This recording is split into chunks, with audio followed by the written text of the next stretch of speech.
I actually think if you talk to Nick Denton, Nick would say that he's actually very thankful that this lawsuit happened. Because the entire peer set of Gawker, Huffington Post, BuzzFeed, etc., are now basically worthless. If you're a journalist at the New York Times, you probably have more power than your average billionaire. But with great power comes great responsibility. Man, Spider-Man has changed our culture for that. Yeah. I don't even know what a public service Pulitzer is. It's the biggest one. Okay, great. The answer is maybe start building new religions. Do you agree with this premise that there are important things that society would like to know that don't just come online?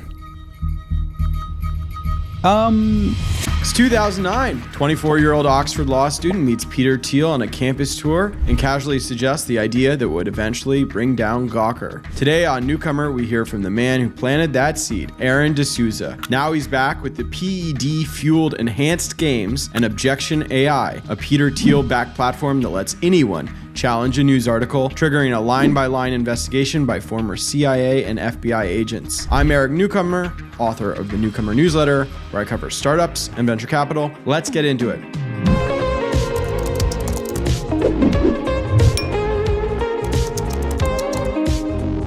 So it was October 2009.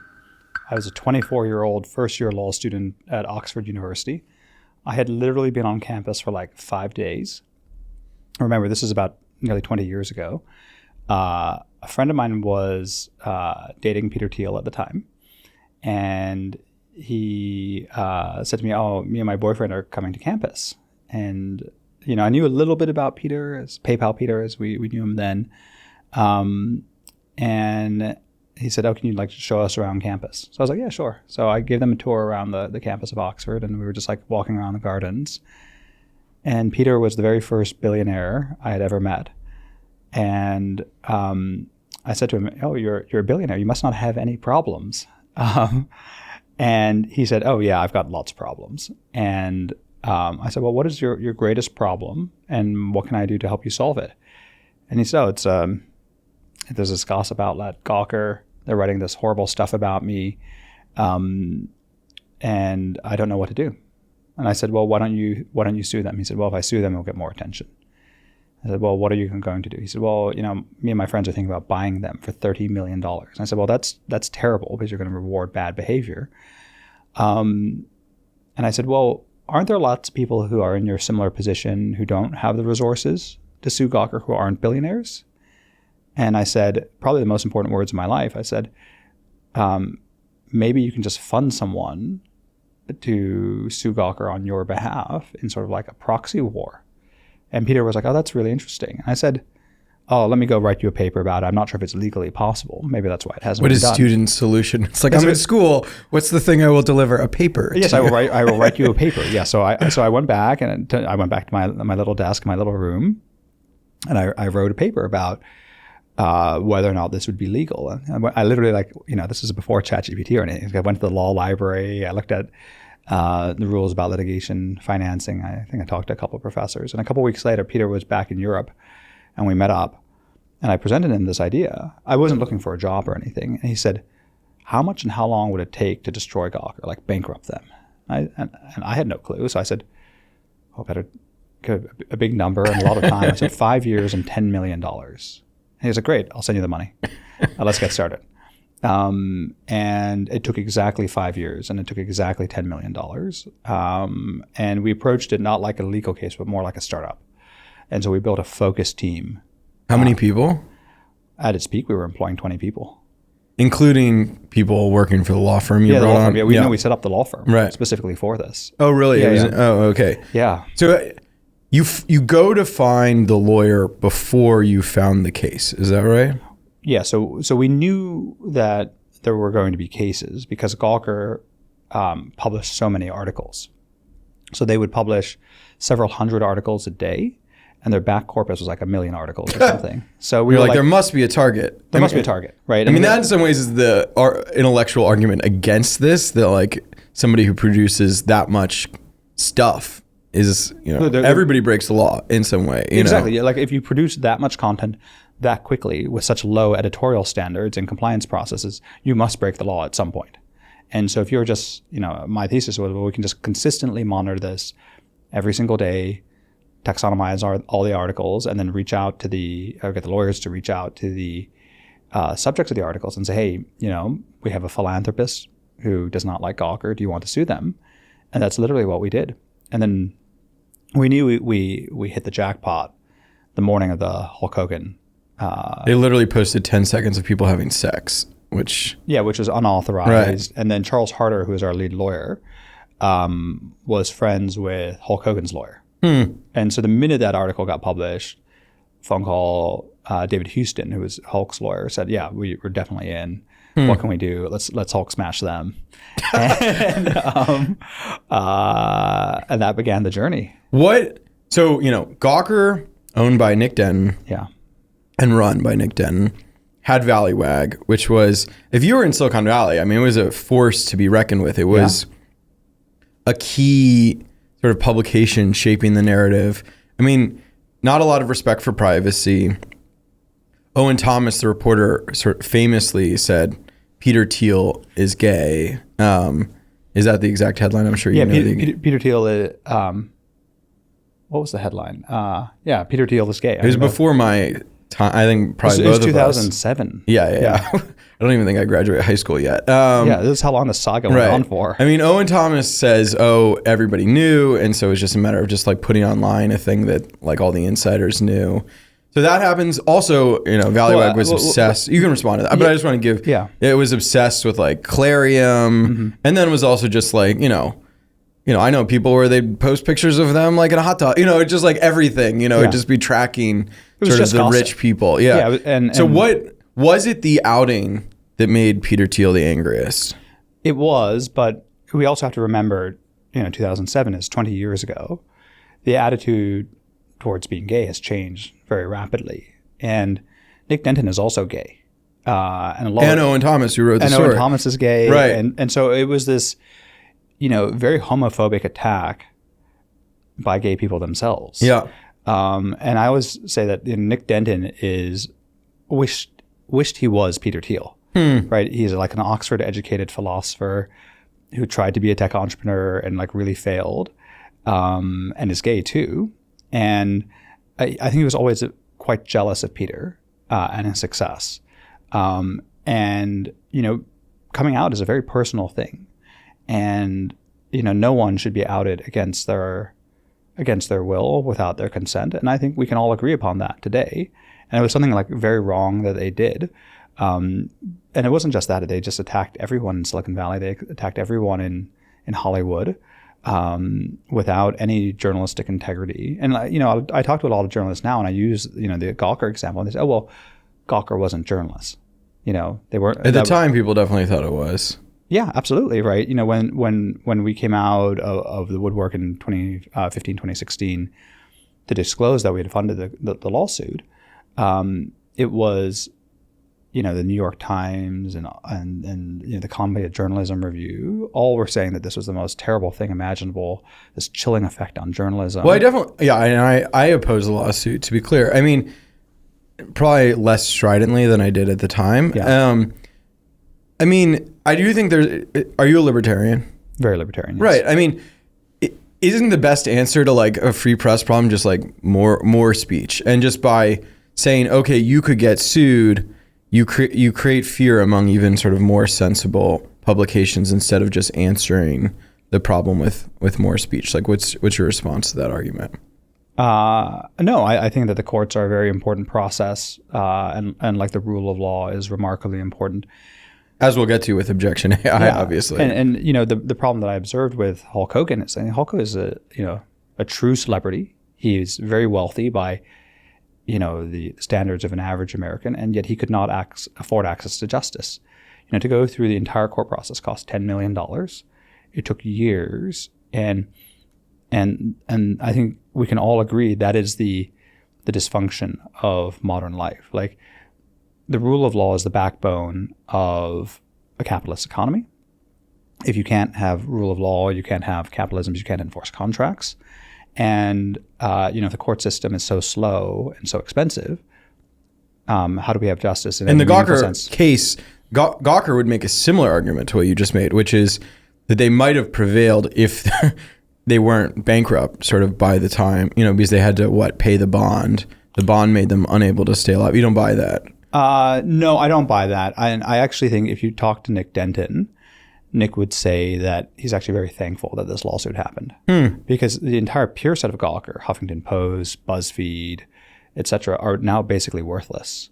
And so he was able to, Arianna Huffington really, she sold out at peak moment. He just got out of a business that was never going to succeed anyway. You're saying it's exactly. It was a wake up call to this isn't going to work. Right. Gawker was going to be destroyed by the changes. The markets. By changes to the algorithms on the platforms. The advertising based model would never have worked. It was kind of profitable because it was run as a very scrappy operation. They were never able to raise external capital.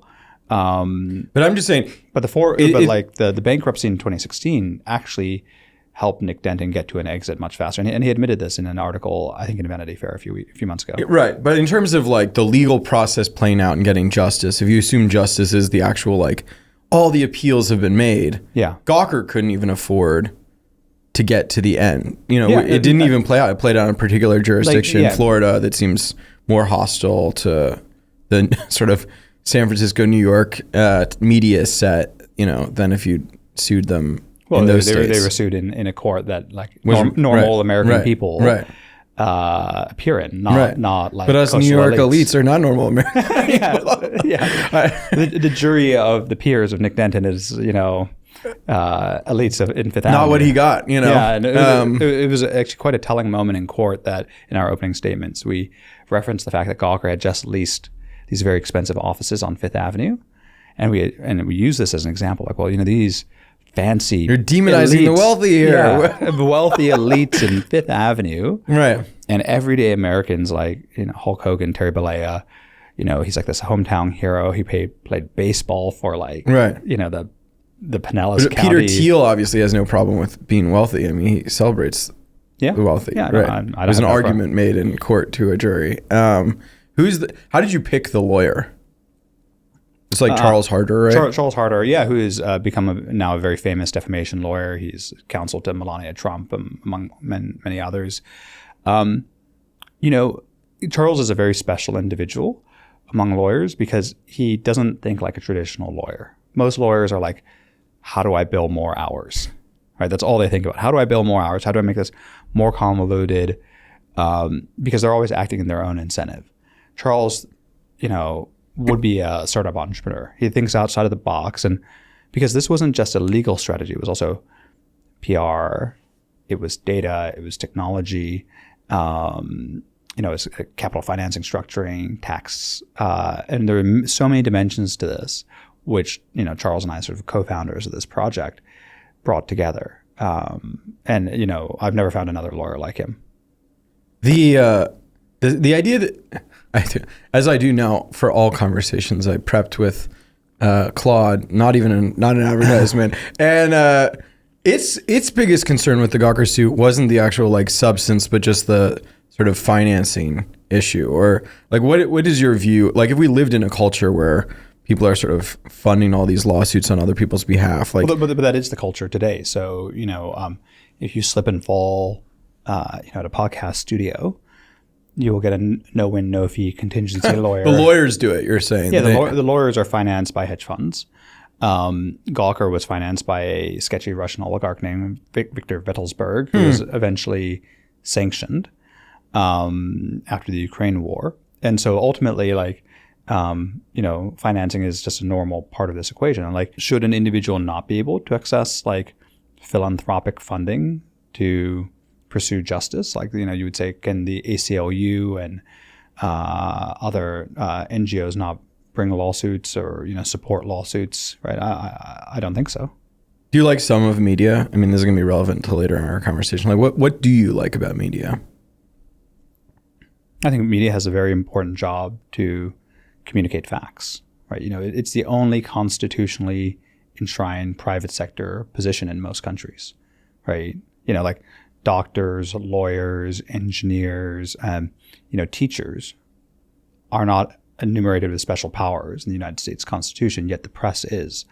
And so I think the press does have a very special role to play, but with great power comes great responsibility. And Spider-Man has changed our culture for that. Yeah. Is there right here in New York City, right? Is there a news outfit or individual journalist that you think embodies that's good journalism?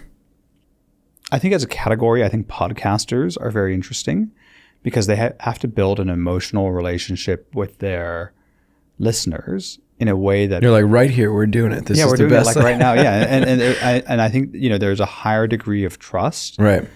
that podcasters have to have. There's an emotional abstraction that happens with print journalism or written journalism that you don't feel that the sort of reader is interacting with a human being. And I think podcasting has, and the sort of content creation community has shown that trust is actually the most valuable commodity. Like Joe Rogan would not breach trust with his listenership versus I think text-based publications are much more willing to break that trust in the goal of achieving clicks. I mean, there's a way to frame what Gawker did, was it's stripping the humanity of sort of the rich people it's focusing on. It's writing about them in a way you would never want to write about individuals, sort of like shows them in sort of like they're nothing like you, and just sort of the early demonization of sort of the rich in a way that the podcast is sort of the opposite. You have somebody on, and you're like, oh, you're a person. It's not like a real person, and we're going to talk about like real people. Right. And you can't like selectively quote me. You can't. It's much harder for you to inject your opinion. I have a right of rebuttal right here. I think it's a much better format than narrative construction, text-based media. It just doesn't seem scalable for. You couldn't cover the Trump administration through podcast alone. I think you could, yeah. So have you seen the Epstein Files podcast? No, I haven't. So this is the number one podcast in the world right now, and it's 100% agentic. So they downloaded the 3.5 million Epstein Files emails, dropped them into an LLM, and then used 11 labs to produce all the audio. There's no humans involved in it. And so, my thesis, and we'll get to this with Objection, it's like media does three things: research, synthesis, and distribution. Distribution got unbundled by the social platforms. Synthesis is being unbundled right now by AI. And then the final step is that research is going to be unbundled from the traditional media owners. And so I'm of the view that in 10 years' time, all content will be individually, agentically generated for each consumer. And so you can get your like customized podcast, exactly what you want, right? Your daily dose of the Trump administration, if you wanted that. But that makes it very easy to live in sort of a fictionalized world, right? If I hear what I want to hear, it's not rooted in what's happening necessarily. Well, you can hear what you want to hear, but you could also agentically dial up and dial down the bias, right? So you could actually say, you know what, I want the Rush Limbaugh version of the Trump administration today, or I want the Economist version of it, right? And I think that would be like a very powerful way to consume media. And yes, it's going to come with a lot of complications. It's going to disintermediate like traditional power brokers in the media. Rupert Murdoch, who was probably arguably the most powerful man in the world 20 years ago. His empire will be practically worthless, I would imagine. Are you down on Rupert Murdoch or? I know we have only like No, as an Australian, I see the power that the Murdoch empire has wielded, and as an Australian who lives in the UK, two countries that for certainly several decades the Murdoch media empire controlled. Right, the Prime Minister of Australia was effectively appointed by Rupert Murdoch. Yet, like News Corporation, which is the greatest media empire, so greatest newspaper empire ever produced, that includes the Wall Street Journal, the Times of London, all the papers in Australia. Do you know what its market capitalization is? No, I'm sure it's something embarrassingly small. Yeah, so like Tesla is like several trillion, Apple is several trillion. I'm trying to guess what do you know it fresh or what is it's 15 billion. Okay, yeah. 15. Yeah. Right. Enhanced Games, which is like, a wonderful company that I doodle on the back of a cocktail napkin, is worth $1.2 billion on the NYSE today. So let's get into Enhanced Games, and then I want to keep going to Objection. So Enhanced Games, it's steroids, right? Or what The idea is athletes can take whatever they want. No, athletes can take whatever is legal and medically prescribed. Okay. And so, my legal in their country, in the United States? Legal where they can... where they take it, fly over. They've actually been in Abu Dhabi, where we have a clinical trial being undertaken with their equivalent to the FDA, and it's all medically supervised and doctor prescribed. And so, where Enhanced Games came from is that I learned that 47% of elite track and field athletes admitted that they are using banned performance enhancing drugs, yet only 2% were getting caught. And this is like peer-reviewed scientific research that was actually funded by the World Anti-Doping Agency. And I said, well, why should we be lying, right? Shouldn't we be able to be the best versions of ourselves that we can be? And the media is actually really amazing. Like social media is unbelievable. So I made a video. I dropped it on a 0-follower account on Twitter. And it got 9 million views in the first 24 hours. And within a day, investors started messaging me and saying, oh, this is really cool and very interesting. The funny thing about being a great foe to the media is the media loves it. Yeah. The media wants to talk about itself. So if you're willing to argue with them as sort of this booking point in case, we're happy to sort of hear it out and talk about it. And on all your websites, it's like media context here. I'm super open about this. It's like, if you're interested in having me on your podcast, you can email me at Aron@AronD'Souza.com. Businesses are built to be consumed, to be exciting to people in a way that they want to talk about it and therefore get distribution. And so the most important conversation I've ever had in my life was with the Nobel Peace Prize winner, Maria Russo. Who Peter's gonna be pissed about that. No.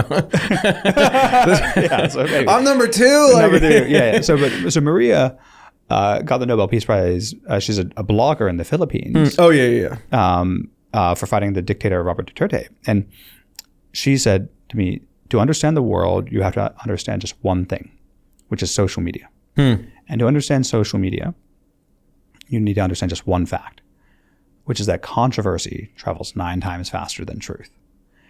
And if you understand that, you understand why we have crazy Donald Trump, not boring Jimmy Carter. Why we have wild Kim Kardashian, not boring Humphrey Bogart, right? And I was like, wow, that makes a lot of sense. And so when I was conceptualizing the idea of the Enhanced Games, I was like, oh, this is going to go so viral because everyone in the sports establishment, every journalist will want to talk about it. And the very first reply on that tweet was from an Olympian named Anson Henry. And he wrote, please don't engage with this. If it gets attention, this will be very bad, or something to that effect. It's like, and there you are doing it. You can't help yourself. To his 200,000 followers, they were like, oh, wow. What is this thing? And then it was like, should we not engage with this ? And then bang, a few big accounts retweeted it and... But now we're $1 billion company. Are largely resisting it, right? I mean, you're going to have your first games, but it's not clear that this is actually going to succeed as a cultural product. Well, so the reason I was so confident in it is that it is very simple. As human beings, we are only interested in seeing the very best of human performance. And so if at the end of the month in Las Vegas, a lot of world records are broken, or if Usain Bolt's 100-meter world record is broken, then we are the fastest sporting event in the world. And if you're a Nike, do you want to sponsor the fastest natural athlete or just the fastest athlete, period, right? And I think there's something very important about being the best. And as humans, we don't really care, whether they're natural or enhanced. Yeah, why call it enhanced at all? I mean, in some ways, what you're saying is... It's the open games. Right. It's just everything. It's just to be human is to take advantage of any whatever. Well, so the Olympics used to be from 1896 until 1992, the Olympics were only for amateur athletes, and it was viewed that professional compensation was somehow diluting the integrity of sport. It was cheating, and if you were an athlete who had ever accepted even $1 in professional compensation, you were banned from Olympic competition for life. And now high school athletes are professionals and this whole NIL stuff. And so I think we're going in that similar direction, both in terms of sport and in culture, right? I got up at 6:30 this morning and went to work out at Equinox and Hudson Yards. I look around there, I'm like, everyone is enhanced. Like everyone is enhanced. And if you're not enhanced, you're giving up an advantage, right? And we are in this now competition between humans and machines with AI. And as human beings, we need to become... we need every edge we can get. Absolutely, yeah. I mean, it is sad, with cycling that just like... that so many people were using drugs that it became a game of getting away with it. And yeah, that so many but of don't lie. Just do it all out in the open, right? And that's the same thing I feel with journalism, right? So it's like some journalists want to be objective and just produce facts, and some want to be highly subjective and push their own narrative. It's like, don't hide behind the veil of objectivity. Just say that you're constructing a narrative. I mean, I was at Bloomberg for 6 years, and so let's move into your new company. I mean, I just think, I was at Bloomberg for 6 years, and it was the view from nowhere type reporting where you don't really say what the writer thinks. Though obviously, as you drift, if you write for Business Week, it has more of a tone. Yeah. And then we would write newsletters that almost had even more of a tone. Yeah.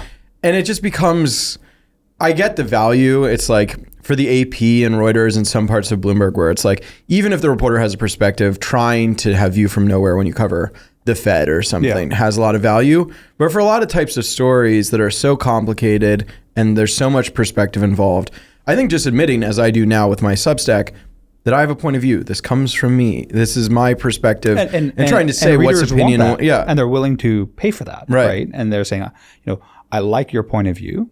Right. I like the vision you bring to the world, and I'm willing to subscribe for that. I think that is very powerful. But like when you're Fox News and your slogan is like fair and balanced, right? Or the Washington Post, or the worst is the New York Times, right? So 20 years ago, the New York Times, according to YouGov, was equally trusted by Democrats and Republicans. And now effectively it has zero trust among Republicans, because what they discovered is that if they're willing to, confirm the bias of their readers, they're more willing to subscribe. And that's why they have such a very healthy subscriber base right now. Republicans largely consume their news on TV, right? I mean, they print news consumers are just Democrats by and large. Well, yeah, it's like, but also like, millennials trust TikTok as much as they trust the New York Times. Which is sort of incoherent. What's it mean to trust TikTok? It's like whatever's in your feed you trust. Yeah, you trust what shows up. Like, I like TikTok, but I don't know what it means to trust it. But the New York Times has a feed too, right? It's just a feed of. I love Jamel Bouie's TikTok feed. He's a New York Times columnist. But anyway, it's Objection AI, right? Objection AI. Yeah. So, explain the thesis behind the company. So the thesis... This is very new, right? Seed funding. Peter Thiel is a funder. Peter Thiel is an investor. Balaji Srinivasan, the former CTO of Coinbase. A who's who of media haters, yeah. Media skeptics. Yeah. I mean, they love it in certain ways. I mean, Balaji was just... Balaji, is that what he goes by? He was just on with Taylor Lorenz which I loved. And obviously Peter Thiel is obsessed with media in certain ways and tracks it very closely. I think everyone who is powerful has to understand the media. Like you cannot be powerful and not participate in the media. And so the point of objection is that the Gawker lawsuit took 5 years and $10 million. And that is not accessible to anyone. And we have created the first accountability system for journalists. So anyone, but particularly the subjects of media reporting, can file an objection to a piece of content. Then a team of investigators who are former CIA and FBI agents will get to work. They will investigate that article line by line, source by source, and try and basically replicate what the author has written and verify it. They will, importantly, put all that information into a public data room, which the original author can rebut. And then AI looks at that data room and comes to an analysis about what is true.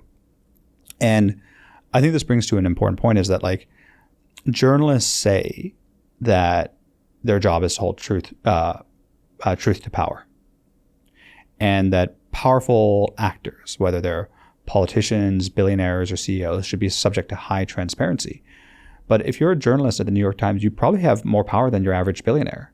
This I think is a core conflict, right? That the media often says we have no power, and the billionaires have unlimited power. No. And then the billionaires are like, listen, with all the money in the world, the thing I care most about is reputation, and the people who control it are these random reporters who've never even worked in the industry like that I $100,000 a year. Right. Yeah. And so they both it's like you're rich and you control reputation. But and what journalists forget is that they are part of these media empires that by and large are owned by billionaires. I just don't think there is command control. Like I really do think one.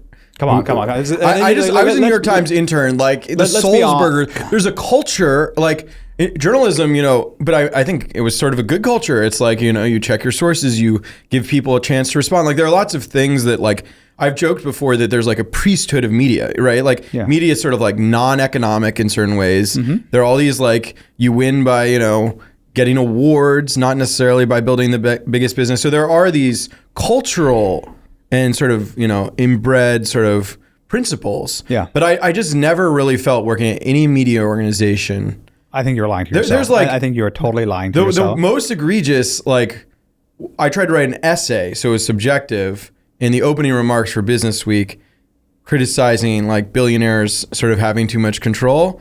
And it felt like that piece sort of got killed for like, I was basically saying it's not their money that's the problem. It's like if you control platforms. Anyway, so like, there have been like, but they're sort of the outlier, right? Like on random controversial, like the fall of Uber or whatever. Yeah. It's not like Bloomberg was like weighing in like I'm team benchmarker, team Travis, right? Most of these things, they don't care, No, but like, go over to Rockefeller Center, 6th Avenue, walk into the News Corporation building. You feel the presence of Rupert. Definitely Murdoch. on the sort of key political. Absolutely, every detail in that building, you can feel the presence of Rupert Murdoch. But of course, that's a sort of conservative outlet that many of the New York Times, the side that I'm more aligned with would say, yes, that's deeply flawed. No, but I think that liberal journalists don't have the self-awareness to realize that like Sulzberger and the Sulzberger family, which have owned the New York Times for a century now, have that same influence in building the culture of an organization. Maybe not in the day-to-day operations, but it is the culture of the organization. So like you talk to any CEO of like an NYSE listed company, they will always say that culture is the number one asset of any organization. Right. The culture of Gawker was created by Nick Denton. The culture of Fox was created by Murdoch. The culture of the New York Times was created by Sulzberger, right? And ultimately, that is the core value of the organization. Definitely. And there are now economic motivations, right? So like Nick Denton was very famous for being the very first media proprietor to have like a dashboard up on the wall showing how many clicks articles were getting, right? And this was like, and like he would directly incentivize journalists based on how many clicks. So they would get bonuses every day.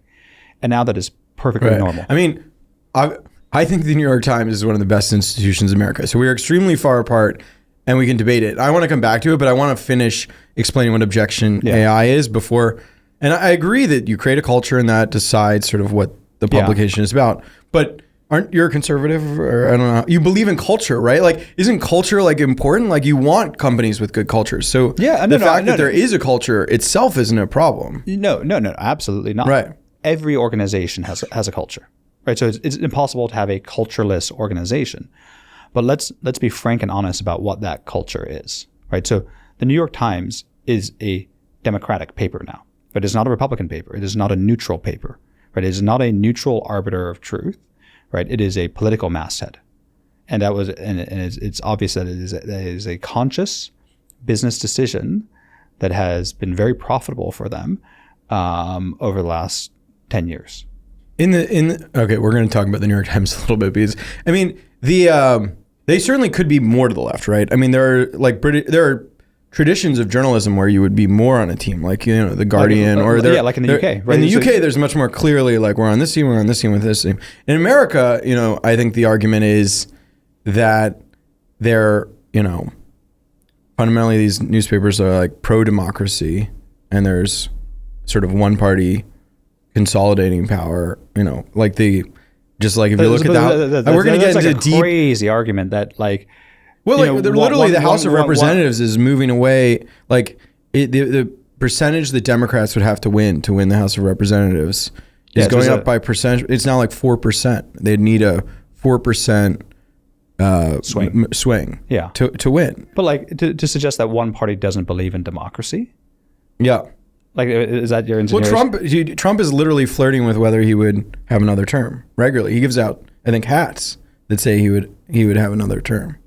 Yeah, He is a president that had summoned his followers to put pressure on the House of Representatives by sort of coming into it to dispute an election result. But like a democratically elected president of the United States who won the popular vote, right? Right. And a democratically elected Congress, right? Who fully in full compliance with the Constitution of the United States has appointed the Supreme Court, right? I don't see anything undemocratic. Well, right. The idea, this idea, like the Washington Post slogan, like democracy dies in darkness, like, and when Bezos cut 30% of the WAPO's newsroom, like people felt like this was like the end of democracy, right? Like, be honest with yourself, right? Media, you are generating clicks by writing articles for billionaires. You are not the guardians of democracy.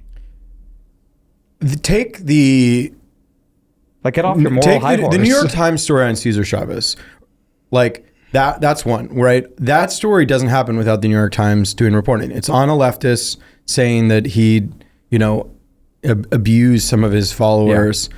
I mean, the biggest, like, I've been canceled. I wasn't really canceled, but people were screaming at me on Twitter. Was like the New York Times had broken the story on George Santos, and there were a lot of people on the left attacking the New York Times for failing to do it before he'd been elected. Yeah. And I guess from my experience as a journalist, there are lots of stories that just would never be published. That people, once they're published, people assume like this is part of our culture. We've learned this thing. And so these outlets like the Washington Post, New York Times are the ones most frequently doing those types of novel stories that without them would never have been published. And so we lose that when those papers lose capacity. Now, I'm not saying every reporter at the Washington Post was delivering that kind of story. The New York Times is a multi-billion-dollar publicly traded company. Are they losing capacity? No, they're gaining capacity. They are doing well. Giant skyscraper. But it was the Washington Post that I do think it's helpful to have multiple of these outlets that are doing sort of novel reporting. Well, it's like, do we really need like lots of local newspapers? And then do you agree with this premise? I'd like to have lots of local newspapers. Do you agree with this premise that there are important things that society would like to know that don't just come online?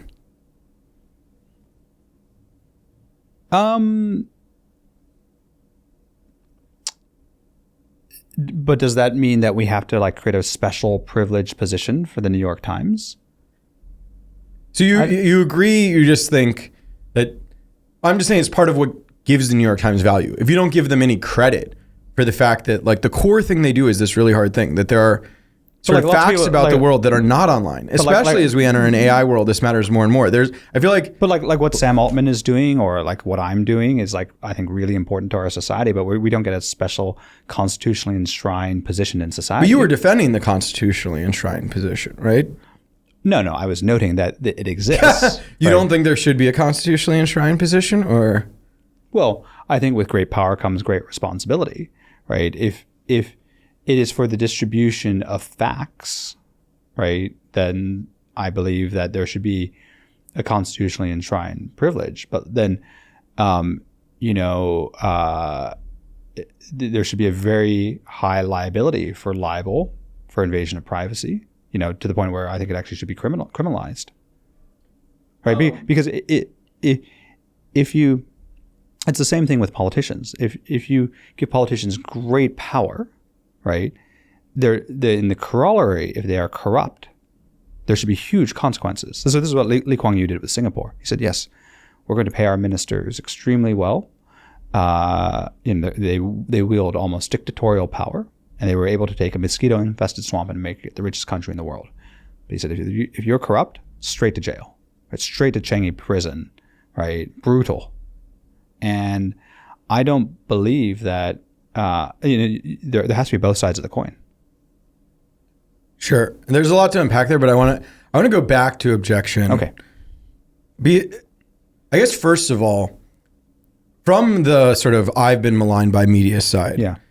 why do they want to come to you? Like, if I'm paying someone, I've been maligned, I want the person I'm paying to deliver like the result I want, which is like, I'm the good guy. Whereas you're saying we're going to deliver the sort of objective truth. Yes, exactly. And so if you've been maligned by the media, you would say the media got the facts wrong, right? They strung a bunch of anonymous sources together. They selectively quoted a bunch of people, right? So, I think of, the example I frequently use is the Ronan Farrow article about Sam Altman in the New Yorker a few weeks ago, right?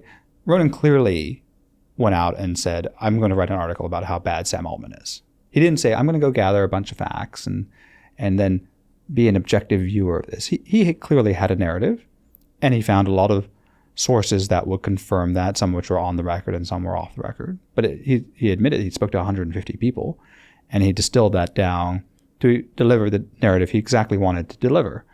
And what was the consequence of that? 2 days later, someone threw a Molotov cocktail at Sam's house.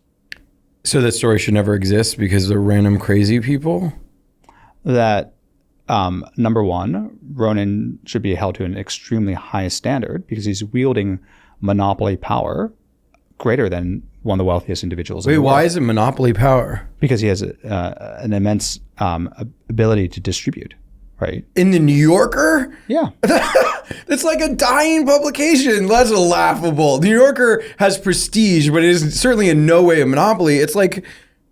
Not a financial monopoly, but it's a cultural monopoly. No. There are other publications. You could run it like my Substack. Like, but running a narrative like that in your Substack versus the cover of the New Yorker. The New Yorker in no way has a monopoly. I don't know how it's a powerful cultural, it's a powerful cultural institution. But isn't like free press culture in America, like you don't even think it should be more speech? Like no, it should be more accountability.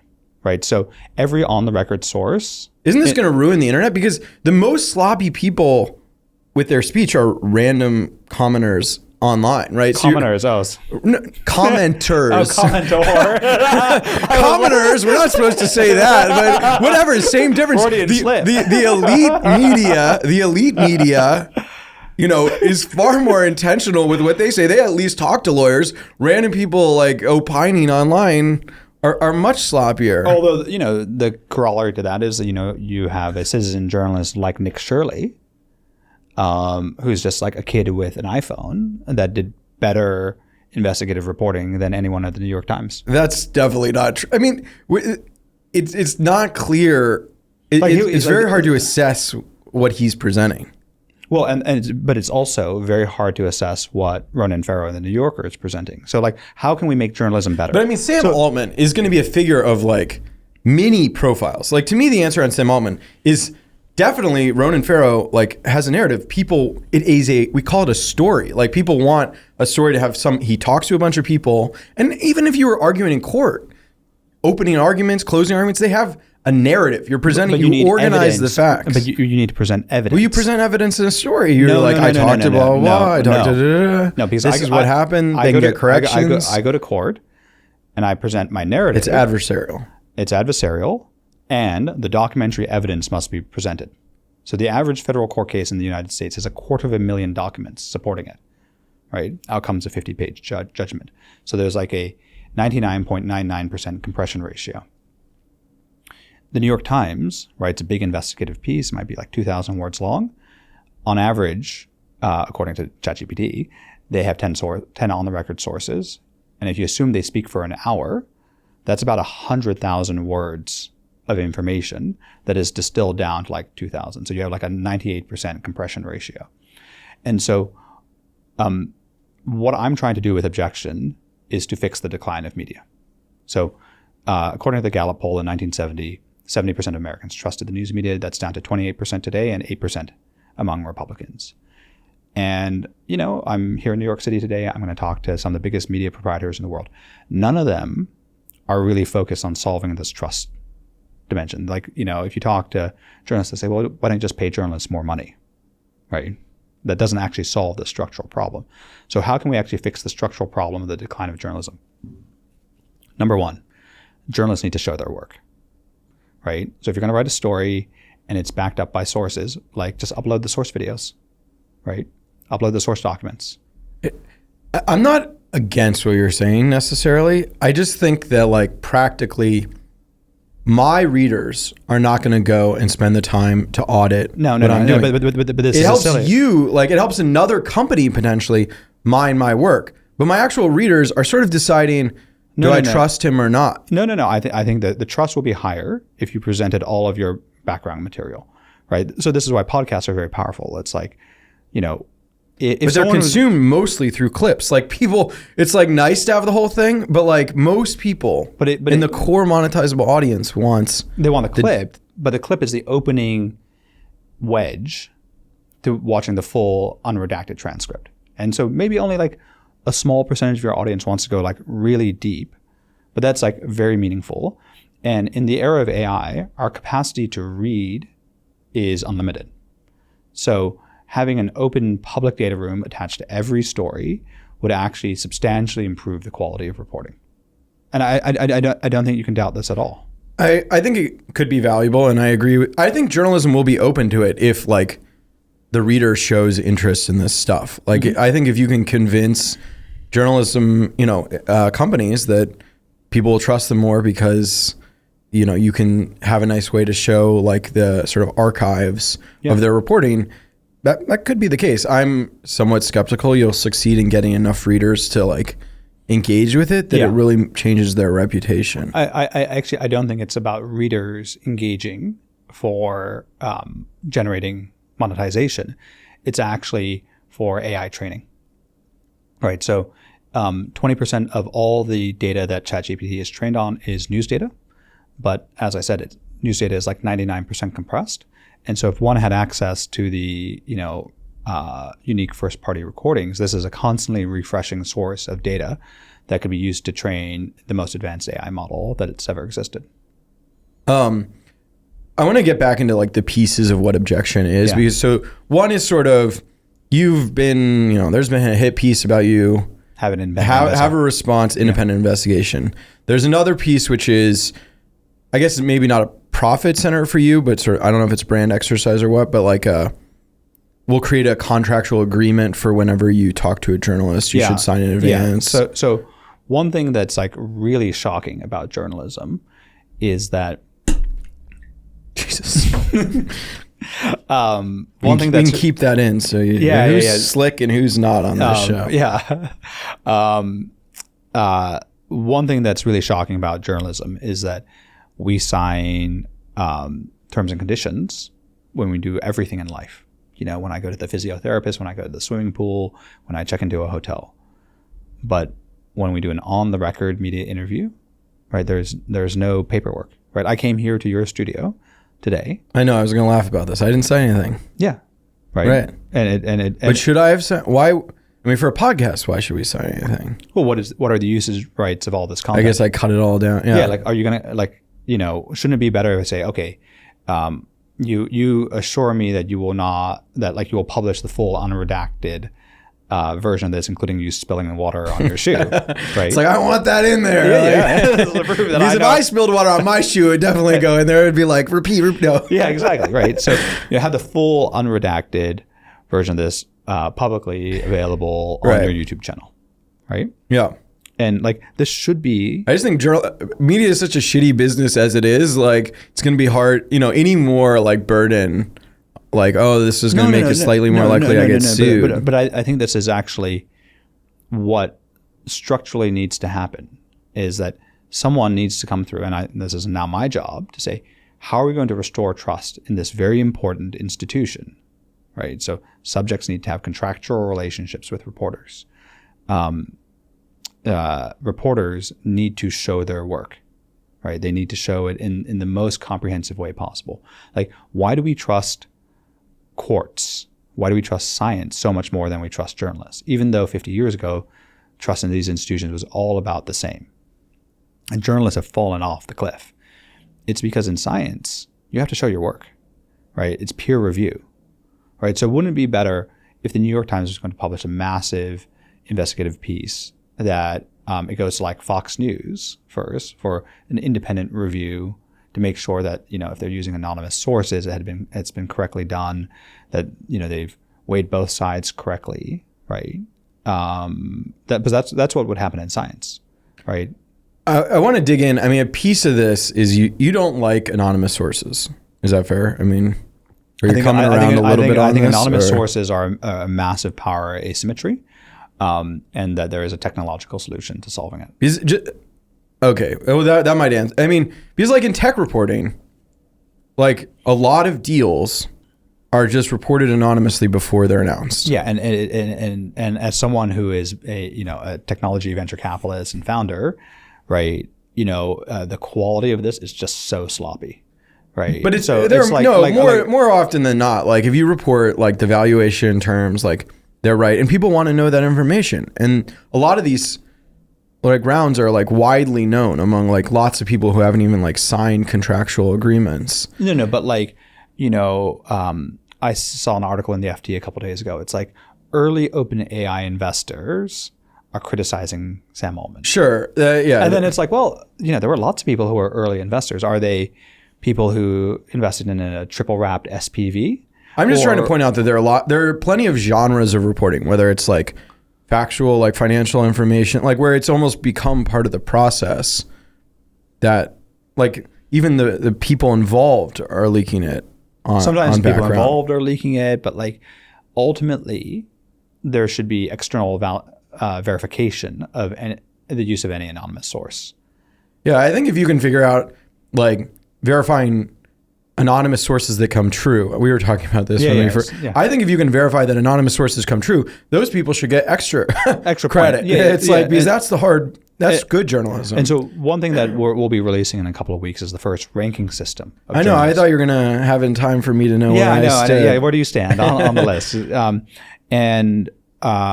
Journalists rank hospitals, restaurants, universities, every and I think bring it on. Journalists will love it. I just think any fair list is going to put like Reuters and AP at the top, and Reuters at the AP write stories that are boring generally, and also far more favorable to like Democrats than most.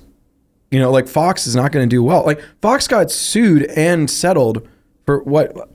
A huge sum of slime or the Dominion voting case. Yeah, there are many there. Right. Yeah. And my first real job after I was a New York Times intern, I worked for the Washington Examiner. But the reason why the New York Times doesn't get sued is because of New York Times v. Sullivan. Because there's such a high standard. It's such a crazy high standard that was lobbied in for by the media industry. But my point is just I've worked in conservative media. Like I was writing about like local, it was the Washington Examiner covering DC City Hall, which was more even-handed, just a little bit like we love cars and hate unbalanced budgets. Like it's like, oh my God, they're gonna they're gonna create traffic. But I just felt conservative media like pretty sloppy. Like I do think like print media is more buttoned up than TV journalism. Like the New York Times is more buttoned up than. I'm not sure that. So the New York Times is an outlier because they have an economic model that actually works. WAPO doesn't have an economic model. Right, they're not doing great right now. Like but WSJ. I mean, the Washington Post just won, I think, the Public Service Pulitzer for covering Trump's like administrative state. Like I think those were good stories. No one cares. No one cares about this stuff. Like.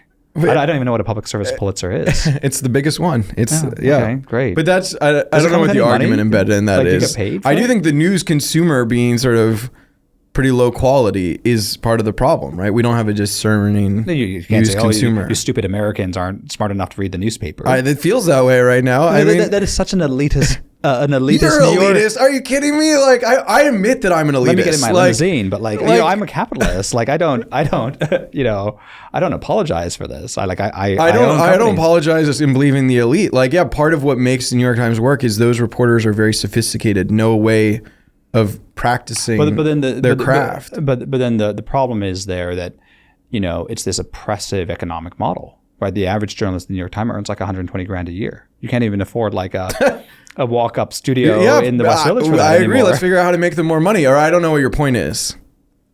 Is that number one, the economic model doesn't stack up, right? And my concern principally is that the media proprietors were caught off guard by tech 20 years ago.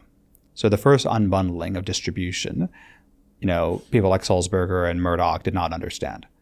Now they really understand that this unbundling of synthesis is happening, and they're petrified by AI, because ultimately the core task of journalism, which is the synthesis of narrative, is going to be completely unbundled. Yeah, I don't know that they actually get it yet. I don't think they get it. Because I just had somebody, I can't even remember who it was, but some journalist was like, AI is never going to get a scoop. I'm like, there are all these public records online where they just pull something out, like distill it in a scoop of idea, but also scoop of fact in like public filings. Like AI is definitely going to get scoops in those domains. So I definitely agree with you. The AI is coming for not all of journalism. In fact, the key thing it's not coming for is the human anonymous source, the thing that's not getting put online. So a lot of the things you don't like about media, that's what media is going to need to become even more in a world of AI. But this is I'm actually like here in New York, not to do podcasts, but to meet with media owners, is that media owners understand that the second unbundling is happening with AI and synthesis now. What they don't understand is that the unbundling of research is going to happen. And that's going to be the death knell in the coffin of traditional media, right? Because if the research component of news gathering, right, that empathy of sources and that very humanized element can become unbundled through technology, then the power of the traditional media apparatus declines completely. But what do you see? You see this as like Tegus type, like this sort of research, like we're going to pay people to make calls, like AI to make calls? No. I think it's a combination of AI and humans to work as a sort of like an expert network or hive. So are you familiar with GLG? Yeah, that's what I'm saying. Yeah, that genre company. Yeah, like GLG, but with a strong technology platform for doing unique first-party research. So you say, okay, we want to research if Equinox is underpaying its employees, right? So instead of one reporter going there and like talking to every staff member about their pay rates, what if there were like hundreds of people simultaneously working on that story? I know, you confuse me because that's like extreme journalism. It's like, I love it. Like we need more of that stuff. No, this is what I'm not anti-journalism. My goal is to increase the trust of journalism. So like it's just gone down for 50 years. And so I will know if I'm successful if in like 10 years time we're like, oh wow, it's suddenly gone back to like north of 50%. And I don't think anyone wakes up every morning trying to fix this problem. Like Rupert Murdoch doesn't, the Sulzbergers don't. Well, they try to do it by practicing the journalism that they believe in. But no, they're trying to make money, right? And I do not think the Sulzbergers are like optimizing for, when they want to make money, and I'm glad they figured out games, but they're optimizing for subscriptions. But of all publications, of all industries, media has tried to hold on to some sort of principles, even as it's hurt their business model. They're just trying to patch the leaking ship, right? Most of them. They're like, that's what they're trying to do right now. And, they're not thinking about like this massive structural transition that is going on. Like, there's probably like one or two like very good thinkers in the top echelons of these media companies who are thinking about AI and the synthesis unbundling. But I can assure you that no one is thinking about the research unbundling. The actual accumulation. Yeah. The how information is acquired.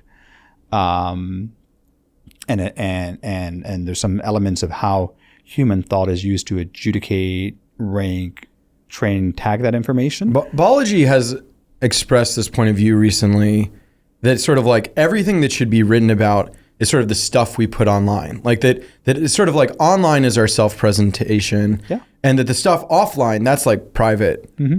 Do you agree with that? Because I feel like a key part of understanding how society works is like, what's your life actually look like? Like to me, I feel like we don't have nearly enough visibility into all these people we hear from all the time. Like, don't we need to know what like...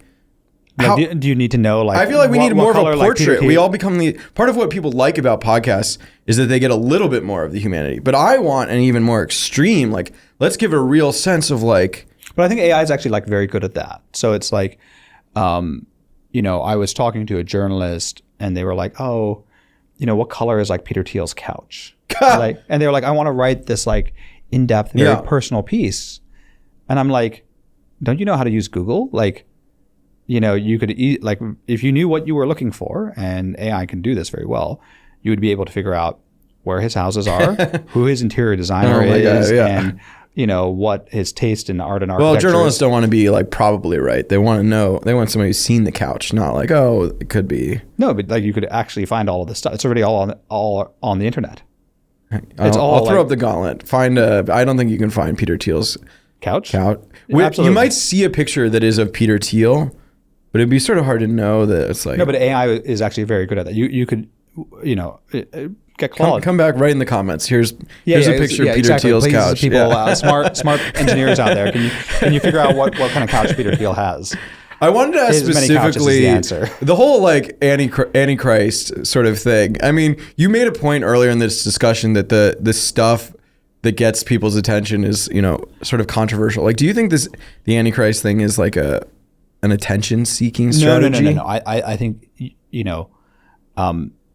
this is Peter Thiel giving a bunch of essays about the Antichrist. Yeah, and it potentially being like Greta Thunberg. Yeah. Yeah. So, no, I think what's more important is to think about the place of God in our society. And so all great businesses are cults. Yeah. Right? And like we know this from like Apple, and like AI is kind of this cult dimension to it. The New York Times is a cult. Elite media circles are definitely a cult. And it's amazing leaving a company and you're like, oh my God, I cared about all these like weird things, yeah. weird things. And then you're out of it. You're like, I don't care about that at all anymore. Yeah. So I definitely agree with you. I mean, but called in a non-negative way. Just sort of, that's exactly how humans work. It's how humans work. And so why do we work that way? And so Jean-Paul Sartre had this thesis is that that on an evolutionary biology level, species that cooperate will outcompete those that do not cooperate. And the manifestation of this in humans is religion. It's like this like social glue that pulls us together. And in every civilization, for the entire history of the world, up until the fall of the atomic bomb, we were religious. And then after the atomic bomb, we have become an atheistic society. And Sartre called this the God-shaped hole. And so we now fill this God-shaped hole with things like the cult of carbon, right? Greta Thunberg is like this, it's almost like praying to the weather gods. Oh, please, if we sacrifice enough of ourselves, sacrifice our young, sacrifice our old, we will appease the weather gods. And Taylor Swift is a goddess, right? And there's a cult fairly of celebrity. Innocuous one. Well, maybe just the cult of Athena was fairly innocuous. So the point about Peter is that, and the Antichrist essays is that I think that the God-shaped hole, the lack of religion in our society is deeply under-theorized and helps explain why Taylor Swift has become a goddess, because we lack goddesses in our society. But I don't think the answer is just then start believing in religion again, because we need the answer is maybe start building new religions. An AI God, or what do you think it's going to be? Well, like the rise of AI is, according to Professor Peter Frankopan from Oxford, has the historic analogy of the rise of organized religion. Right? There is this, priesthood that understands the sacred text and that no one else does. Like, do you actually know how an LLM works? Somewhat, but certainly not on the level of a Dario or whatever. Yeah, exactly. Right. A general purpose transformer. So there's this now priestly caste who has special access to the divine, and that normal humans must prostrate themselves to have access to the divine. Why focus on? I know you didn't write the essays, but you're maybe as closest. Maybe you'll help me get Peter Thiel on here someday if he can watch this and decide for himself. Yeah. But I mean, why focus on the negative instead of the positive? Like, I just feel like the Antichrist, it's the darkest thing in the world. Like, what we need is positive value. Like, what should we be worshiping, right? Yes, and to understand what we should be worshiping, we must understand what we shouldn't be worshiping. No, I think it's easier. It's much easier. Like, humans love to like hate the other. It's easy to like come up with like hate them. Like, that's sort of the problem. The challenging one is to come up with like who should we worship, Yeah, but if there's anything to admire about Jesus Christ, is that he built the greatest narrative in the history of the world. right? So it's Ronan Farrow. He's a monopolist level narrative speaker. He's our he's our new god. I mean, I want to end on that one. I mean, I just think like my view of the culture is that like Sam Altman is going to be profiled endlessly. That Ronan has built a reputation with story after story that people can assess for itself. Like, sure, maybe if there was a lot of like skepticism, he could release more information, but I just think the answer is more journalism. Whereas your answer is scare Ronan out of doing that through legal process. My answer is better structured journalism. Just one interesting idea you have is like have like the anonymous sources in some sort of like cryptographic hash. Yeah, exactly. Yeah. So cryptographic hashes, data rooms, show your work, peer review. Like, I think these are all tools that can be combined to raise the quality of journalism.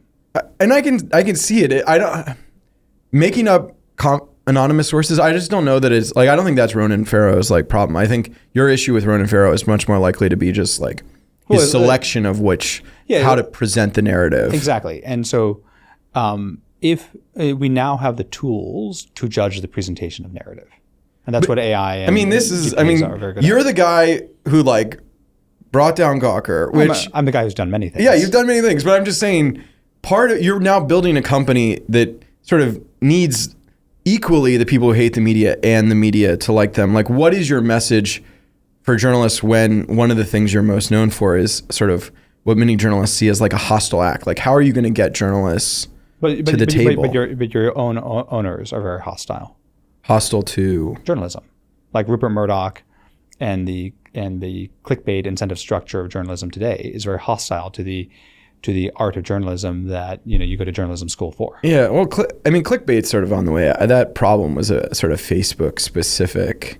And some of the clickbait stuff, it was more media reacting to the pressures of social media than something they necessarily wanted to do. Well, because the thing is that media is not in the driver's seat anymore. Right. And it's because, people like Rupert Murdoch and the Sulzbergers 20 years ago didn't understand the unbundling of technology.